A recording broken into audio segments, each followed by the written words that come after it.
para uma intervenção. Muito obrigado, Senhora Presidente. Senhor Ministro, vamos começar pela Caixa. Ao contrário do que o Senhor Ministro diz, não toda a gente ainda não sabe. O Senhor diz, toda a gente sabe o que é que vai acontecer. Infelizmente não, e é por isso que queremos respostas. Senhor Ministro, a emissão de obrigações perpétuas subscritas pelos privados é de quanto? São 1.000 milhões? Qual é que é o juro? São 10%? Se sim, isto significa que em 20 anos a Caixa entregará em juros 2.000 milhões de euros aos privados, aos investidores privados. Em segundo lugar, a auditoria, Sr. Ministro, não respondeu quando é que ela vai ser feita, mas também não respondeu quem é que a vai fazer. A deliberação do Conselho de Ministros dizia que era feita pela Caixa. O Presidente da Caixa Geral de Depósitos disse: não posso e não devo ser eu, não pode e não deve ser a Caixa, deve ser o Banco de Portugal, coisa que nós sempre dissemos, para ser independente e não ser uma auditoria caseira. Vai ou não seguir a indicação do Presidente da Caixa, fazê-la, dar a instrução para fazer e fazê-la de forma independente? Mas, ó Sr. Ministro, para que fique claro, o que dá medo aos portugueses é a surpresa de terem que meter 4 ou 5 mil milhões de euros sem que isso corresponda às necessidades de capitalização. Foi mais ou menos o exercício de, com o dinheiro dos outros é fácil fazer. Se o dinheiro é dos contribuintes portugueses, quanto mais não interessa, não há problema. E é por isso que, quando as necessidades de capitalização de que toda a gente falava eram muito inferiores a isto, percebemos que o Governo ainda não sabe quais é que são, ainda está à espera de um exercício que ainda está por concluir. Quando o Governo torna público que o valor vai ser muito superior às necessidades de capitalização, é uma opção discricionária da função acionista, mas é responsável por isso, é o Sr. Ministro que decide que são 5 mil milhões de euros ou 4 mil milhões de euros de esforço. E é isso e o porquê disso que dá medo. E, obviamente que fica a dúvida de porque é que os porquês não são respondidos. O Sr. Ministro tentou fazer, sim, o Sr. Ministro uma compressão, tentou fazer uma compressão do tempo. O senhor não é Ministro há 30 dias, é há um ano. Até hoje, a única coisa concreta que aconteceu na Caixa foi a nomeação de uma administração e um aumento brutal dos salários.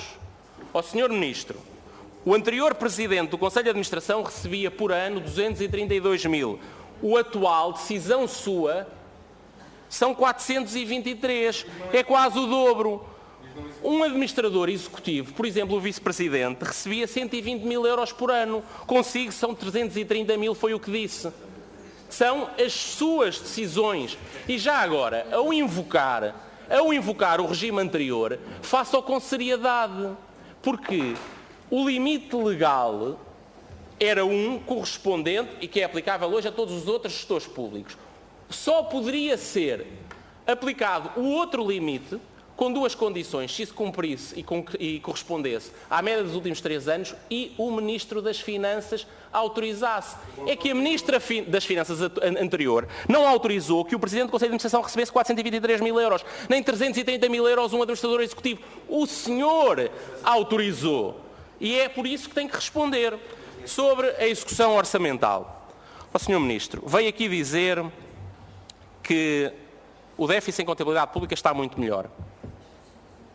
Presumo que se está a referir aos 80 milhões de euros que a execução orçamental de agosto revela. Sucede que mesmo essa é feita à conta de, por exemplo, entre outras coisas, já para não falar de despesas adiadas e da quebra do investimento público, mas de um agravamento dos pagamentos em atraso superior a 200 milhões de euros. Ou seja, bastava que estas verbas fossem pagas, que este dinheiro saísse, como era obrigação, e havia uma degradação do déficit em contabilidade pública. Depois o Sr. Ministro veio aqui ensaiar outra vez, tal como o Sr. Primeiro-Ministro fez na sexta-feira passada, a tese de que as coisas estão a correr mal em 2016 por causa da procura externa. Então entenda-se com a sua própria escrita. esta escrita que eu vou citar é sua e tem 2 dias. A estimativa para o PIB real em 2016 representa uma revisão de 0,6 pontos percentuais, resultado do contributo menos positivo da procura interna. Para essa evolução concorreu especialmente o investimento e mais, que foi compensado parcialmente de efeito contrário à procura externa líquida. Sim, o que está a correr mal, acima de tudo, são as condições e o desempenho interno da economia portuguesa. Aliás, até por uma coisa que se compreende, é que os nossos principais parceiros comerciais, os europeus, estão a crescer bastante mais do que nós. Veja-se a Espanha, que representa pelo menos 1/5 das nossas exportações de bens e serviços. Eu vou terminar, Sra. Presidente. Vou terminar, Sra. Presidente, com 2 questões ao Sr.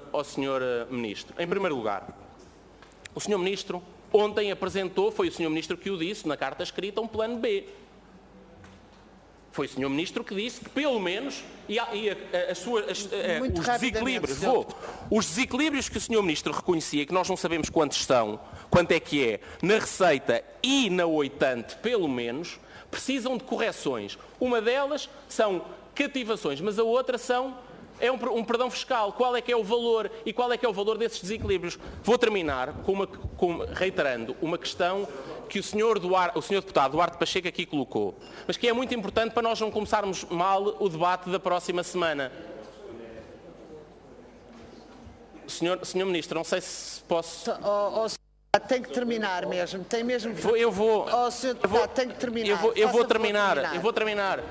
Senhor Ministro, o senhor escondeu do relatório do Orçamento de Estado para 2017 uma informação que é apresentada em todos os relatórios, que é o valor da receita e o valor da despesa executada. O senhor mandou uma ficção que são números desatualizados com 9 meses. Senhor Deputado, muito obrigada. Muito Vou, obrigada. Senhora, muito uma frase, Senhora Presidente. Uma frase para terminar, Senhor. Eu peço ao Sr. Ministro que faça o favor e a decência política e democrática de substituir o relatório do Orçamento de Estado com os dados que sempre constaram de todos os relatórios. Senhor...